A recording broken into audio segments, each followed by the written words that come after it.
Thanks for showing up, everyone. We're going to open up today's press conference. We'll go over here to the right, Clay Hall, WSYX. Coach, I was hoping we get to meet the pride of Boston today. Can you confirm Coach O'Brien's candidacy at BC and where that's at? Yeah, no real updates there. He's working today, and we'll kind of see how it goes. He's in the building? He's here today, yeah. Right behind him, Adam King, WBNS. What was it about Bill O'Brien that made him the right hire here? Yeah, I think at the end of the season, you look hard at, what kind of changes need to be made, and as we know at Ohio State, we're chasing that, 1 or 2%, right? We're chasing that, last couple drives of a game or whatever that is, and I felt like in that particular situation,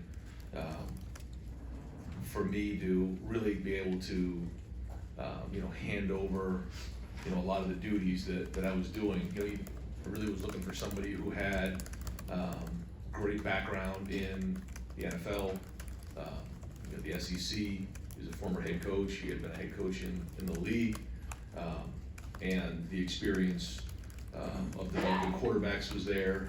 So and then the fit culturally was the right fit. So are you hoping to hand over play calling duties to this coming season? Yeah, that'd be the idea. Let's go far left, Dave Biddle, 24/7 Sports. Ryan, have you joked with Jeff Hafley that he's on the verge of negatively affecting you twice now? Yeah, God, yeah, it was not good. But I spoke to Jeff, and happy for him that he's got a new challenge ahead of him. And but yeah, that was a curveball we were not expecting. We were expecting a fastball and got a curveball. I want to ask about the transfer portal. Could it have gone any better for you guys, the 5 guys you got, 6 including Julian, and then could you add maybe one more? Yeah, I think last year we were at 7.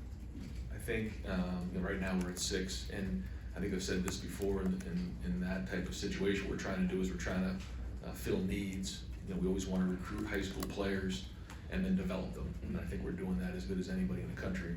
But when we have opportunities to fill needs, Chip left, so we were able to bring in Quinshawn.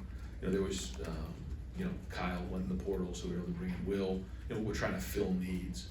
But, I think, guys can, see what's going on here. I think, even having someone like Davison, Igbinosun, who was at Ole Miss, just to give a little feedback on what it's like to be at Ohio State. For Caleb, he knew what this was. He's had relationships with Jordan Hancock and some of the guys on our team. So a big part of it is it goes back to the guys that came back.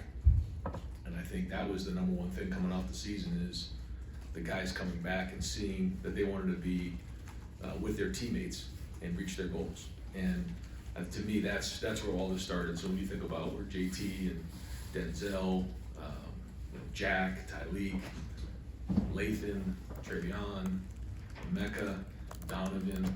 These are all really high-end players who decided they wanted to come back. And it wasn't for anything other than their teammates, their coaches, the culture, and that kind of set the tone for all of it. And then we started to fill in a couple of the pieces. And like you said, it wasn't a lot, it wasn't big numbers, but hopefully the guys we brought in can make an impact. 4th row middle, Tony German, Buckeye Huddle. I feel like there's a 5 weeks worth of questions I was gonna ask. A couple of things.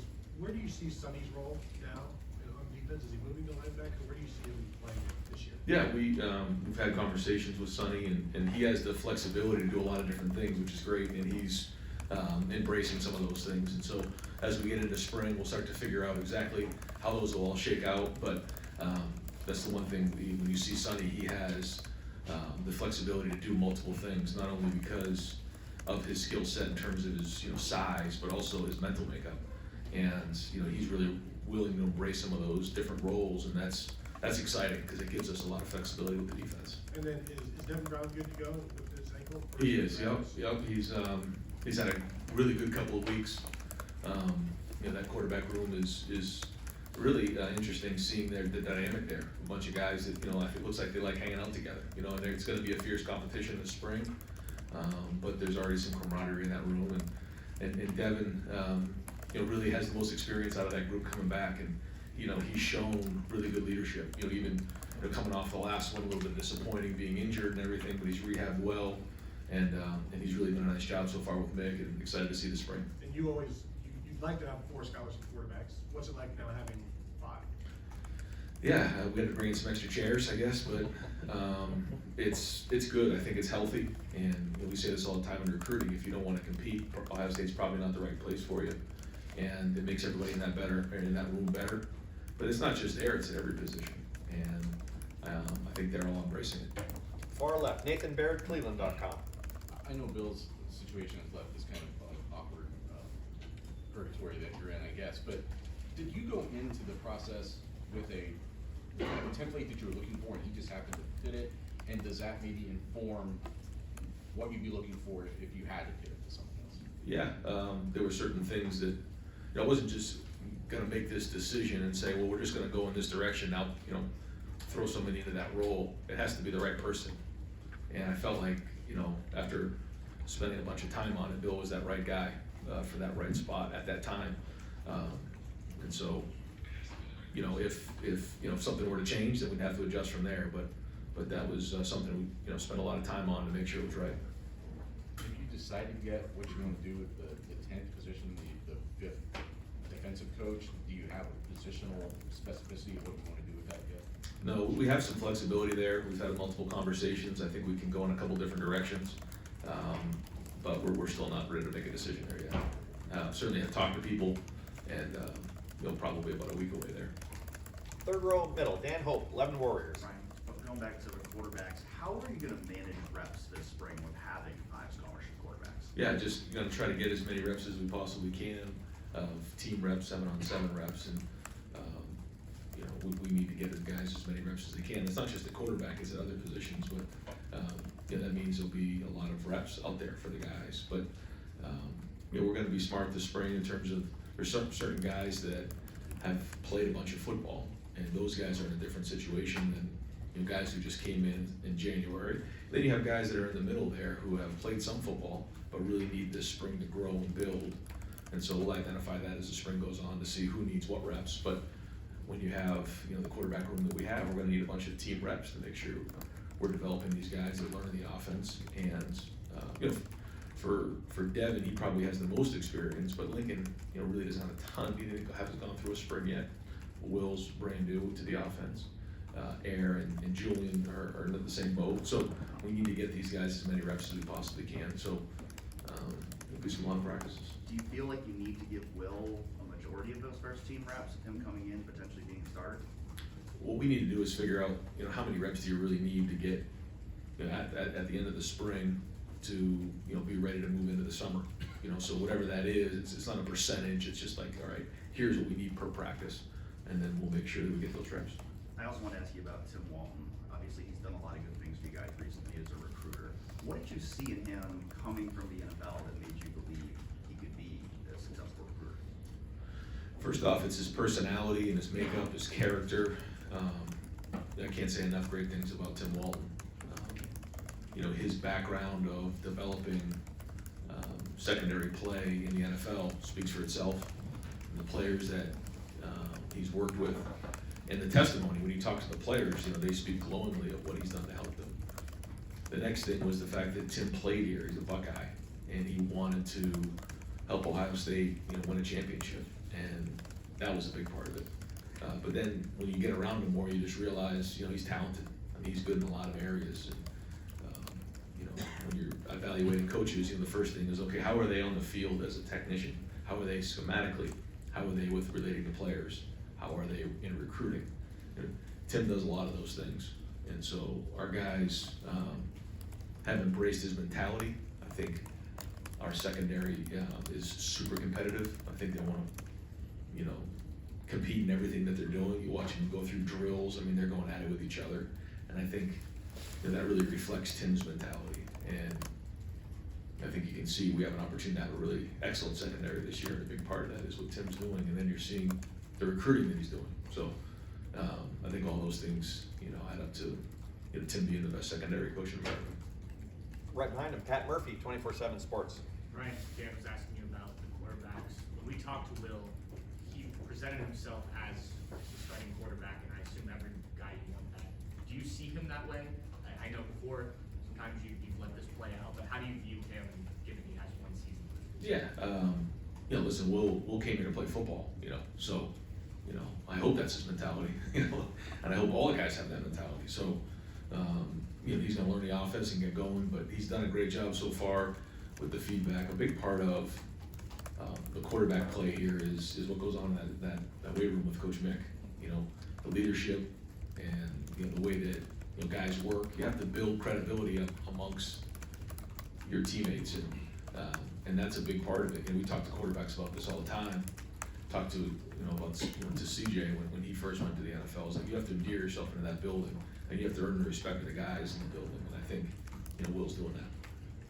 You mentioned Quinshawn in terms of kind of replacing guys, but he's a guy who has a ton of carries, a ton of yards. Obviously, a little different situation than what you had before. How do you see that working out, especially with Travion then deciding to come back and, you know, maybe having two of the better right backs in the country? Well, when it first, you know, happened and Quinshawn went to the portal, you know, the first thing was, you know, talking to Travion, and, you know, what are your thoughts? And, you know, he was unbelievable. You know, if you think it helps the team coach, then let's do it.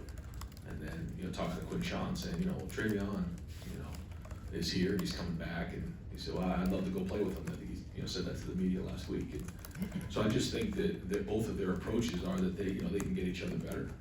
But it all started with Travion, and I think Travion's leadership so far this year, as he's transitioned into his fourth year, has been tremendous. The way that he's gone about his work, the way that he's holding guys accountable, he's got a different look in his eye, and I think that's important. You know, he's been in these games before, he knows.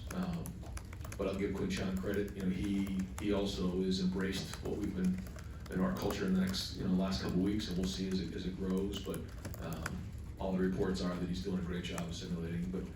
But the whole running back room, you know, Dallin, you know, James and Sam, you know, that's a heck of a room, and there's a lot of depth there. When I think about next season, you know, you have your 12-game regular season, you have, you know, the Big Ten championship game, and then you have the 12-team playoff. I mean, you're talking about possibly maybe 16, 17 games, and so that's a long run. That's an NFL, you know, schedule, and so your roster needs to reflect that.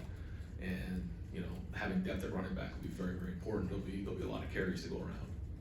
Andy Backstrom, Letterman Row. Brian, we talk about December being so crazy, but what is January? What was it like for you? Was there any kind of playbook? You felt like every day there was something new for you guys? Like any year, you know, you have to come off of the season and try to identify, you know, what's important moving forward. What's important for the next calendar year, what's important for the next 3 years, what's important for the next 5 years. And so always look at that to figure out what needs to be done. And so you start off with your roster, then you go to the staff, and you just try to do everything you can to make sure that you're making the adjustments that need to be made based on things you've learned, based on what you've seen the past season. And so, you know, as a leader, it's your job to put a plan together and create a vision of what it could look like. And again, it started with these guys deciding to come back. You know, again, Lathan Ransom and Denzel Burke, and, you know, then, you know, Jack, you know, decides to start, you know, talking to the guys about, hey, you know, we need to bring this thing back. We need to go chase a championship next year. There's a lot of things that, you know, we need to do. And, you know, then Emeka jumps in, and we get a good bunch of guys, you know, JT and Cody Simon, you know, these guys all decide they want to come back. That's where, that was the first step. And then the next step was adding the pieces. Certainly, you know, making some tweaks to the staff.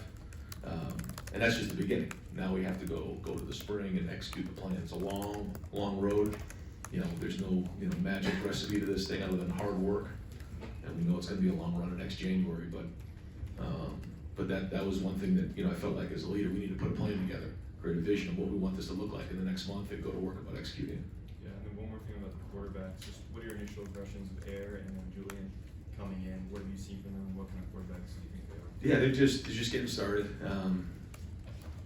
It used to be that when you came in a big year, it was a big, you know, a significant,